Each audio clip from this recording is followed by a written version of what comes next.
zahay mila commissaire fa misy malaso la mea commissaire, zahay mila maramila na mea 512, zahay mila gendarme na mea CSI mbo ino koa ilanareo sa zaho koa ro hitsangy eto hanamitra an'izao dahalo eo ka mitsangana nareo lailahy amy tanà toy eto fa mahamegnatsy zao magnala baraka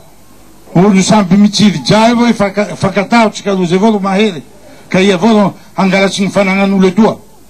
ka fa eo moa tompon'andraikitra reo niaraka amiko hivory zahay amaray hiaraky hijery ino ny fomba hoavy ndraiky tsy manday m'olo igny ka le fa anaro gn'anakinareo hoavy aminareo opération tsy manday m'olo igny amiako baiko reo maramilako gendarmeko reo sy polisy reo hoe tonga de karapavaka ity e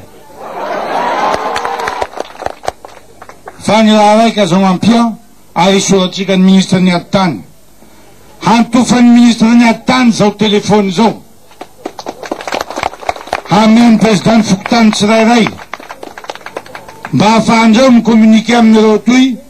hamoramora ny koiky mba avy malaky ny tandro filamina ahafahany magnaradia sy manambotry miankina amin'ny fandrepalemana ny fahafahanimponina miary mamokatra sy miasa etsy ankilany mamely koa ny valala tamin'ity taona ity saika tamin'ny faritra maro taty atsimo tombanana ho 8 hektara ny sisa vonoiny amin'izao ao amin'ny distrika Sakara, Ankazoab ary Beroro mbola ahina ny mety fongorana aorian'izao ranorana izao. Iverenantsika kely ny resaka tapis mohair mantsy vola mitetana 50 tapitrisa dolara amin'ity taona ity ry zareo japonais amin'ny fanamboarana izay tapis mohair izay mbola any amin'ny faritra atsimo iny ihany. Narindra Rafenimanana Tutson François. Ny tapis mohair vokatra avy eto an-toerana no mampalaza ny ity tanàna ny Ampania ity. Efa taona maro no tsy niodina intsony izany orinasa izany ka averina amin'ny laona izany ankehitriny araka ny fantatra nandritra ny fandalovan'ny Premier Ministre Kami Vital teto an-toerana sy araka ny fanazavan'ny ministra tompon'andraikitra azy izao ihany koa. Efa fanefa ny fitsidiana ataon'ny ministeran'ny ekonomia sy industrie zao aty Ampania mba hijerena akaiky ny fomba amerenana an'ilay izay laza ny tapis mohair eto Ampania zay. Zavatra atao anatin'izy io dia misy famatsim-bola azontsika tamin'ny firenena japonais amin'ny alalan'ny JICA ary isaorana anjareo zavatra zany hoe ny fomba amerenana andray ny laza ny tapis eto Ampania. Raha ty taona 10 ity dia mitetina any amin'ny 50 amin'ny 100 tapitrisa dolara no volan'ny fanjakana japonais. Ty taona 10 ity fotsiny zay resako zay fa rehefa mety ny ataotsika amin'ity dia mahazo 14 millions de dollars atsika manomboka amin'ny herintaona amin'io resaka famatsim-bola io ka famatsim-bola dia fa azo ary ny eto Ampania zany dia 75,000 dollars no anjarany Ampania ahafahana mampiakatra ny niveau an'ireo coopérative ireo. Isan'ny tsenam-bokatra anankiray izay goavana amin'ity taona ity dia ny fikarakarany zareo ao amin'ny ministeran'ny artisanat la foire angezabe atao hoe sehatra 10 ka ny antohan'ilay tetikasa zany amin'ity dia ny fanofana stand any amin'io foire sehatra lehibe raisam-pirenen'io amin'ny volana aogositra na septambra hoany. Mitsinjara telo ny fanampiana ho tanterahina mba ahafahan'ny kooperativa miasa tsara, ao ny fanamboarana ny trano sy ny fampitaovana azy, eo koa ny fanatsarana ny volonondro sy ny volonosy ary ny fitadiavana tsena. Raha avy tany amin'ny faritra Atsimonosy sika teo dia ho any amin'ny tapany avaratra kosa ny reto vaovao manaraka ireto. Totosan'ny zoma lasa teo ny atrikasa momba ny lavanila izay nitanterahana tao Sambava renivohitry faritry Savana ferana ho 5,000 ariary ny kilao manomboka izao. Tseona 10 Salama TV Masambava.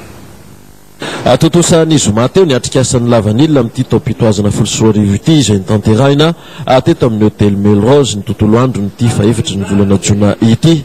Mihoatran'ny 700 ireo mpandray anjara tamin'izany nahitana ny solotena mpamboly, ny mpahandro, ny mpanondrana sy ireo tompon'andrakim-panjakana teto an-toerana sy ireo olom-boafidy. Fantatra moa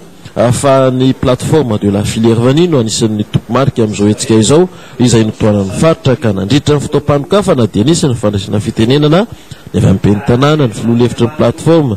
teo ihany koa lehibe ny faritra ny solotena avy amin'ny ministera ny tetobola ary ny ministry ny varotra Andriamato Mazoazo Fredy izay izy raha teo no nanokatra tamin'ny fomba ofisialy izany.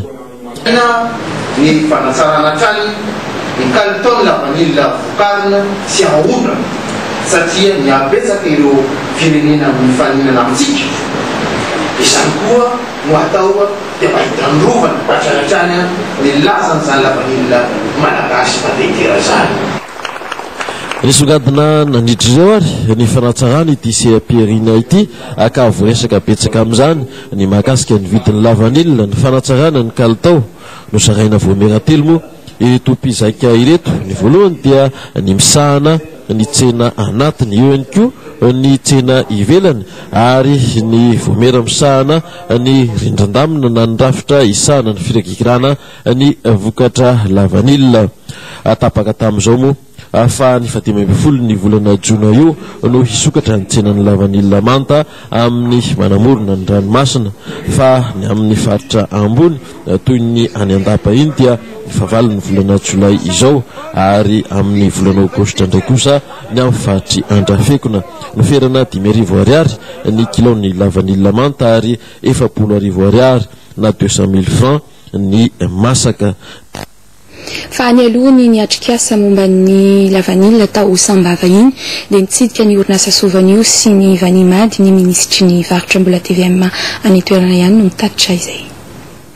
Antony vonikadona teto Sambava ireo délégation notarian'ny ministra Mazoazo Fredy misahana ny varotra dia nijery sady ny orinasa Sovanio no fantarina teto ireo olana sedran'ity orinasa ity na eo amin'ny fanondranana ireo vokatra ny velany zany na ny eto an-toerana no sidihana tamin'izao ihany koa ny famokarana ambioka na ny semence mba ahazon'izy ireo ihany zany abonio tena tsara. Fanaovana kopra fanamainana ny voanio ary ny usine fanaovana menaka fantatrary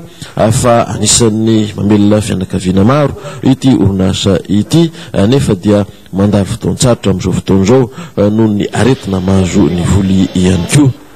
Fa anisan'ny notsidihana tamin'ity ariva ity ihany koa ny orinasa Vanilmady izay anisan'ny manara-penitra eo amin'ny fikirakirana ny lavanila ka hahafahan'izy ireo manondrana izany mivantana any ivelany manaraka ireo fenitra takin'ny iraisam-pirenena araka izany ny orinasa mariky ny fandalovan'ny ministra Mazoazo Fredy teto ary dia anisy ny fambolena zanaka lavanila sy firaketana rangopoy ny boky volamena. Farany ary dia nidina ifotony nijery ny sahan'ny lavanila teto Ambolimadinika eto délégation ireto ary nahitana ihany koa fa mandihy fotoan-tsarotra amin'izao fotoan'izao ny mpamboly noho ny fisian'ny aretina mahazo ny vokatra lavanila. Tsy ny salasala moa ny ministra nilaza fa tsy maintsy isy ny fandraisana fepetra ho ataon'ny fitonam-panjakana manoloana izao trangan-javatra izao.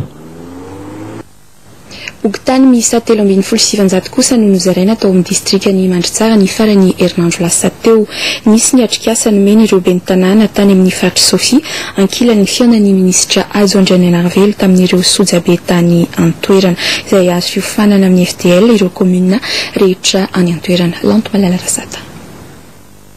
Teto amin'ny distrikany Mandritsara zany dia Mandritsara Antampotanàna, Tsaratanàna, Antanandava ary Antsoha no nahazo ireo bokotany izay misy 3,700. Hatreto aloha zany dia tratra ny taonjana raha ny teto Madagasikara manokana anjerena satria 3 alina mahery amin'izao fotoana izao tao anatin'ny herintaona mahery no bokotany izay nozarainy ny fitondram-panjakana izay famatsim-bola mivantana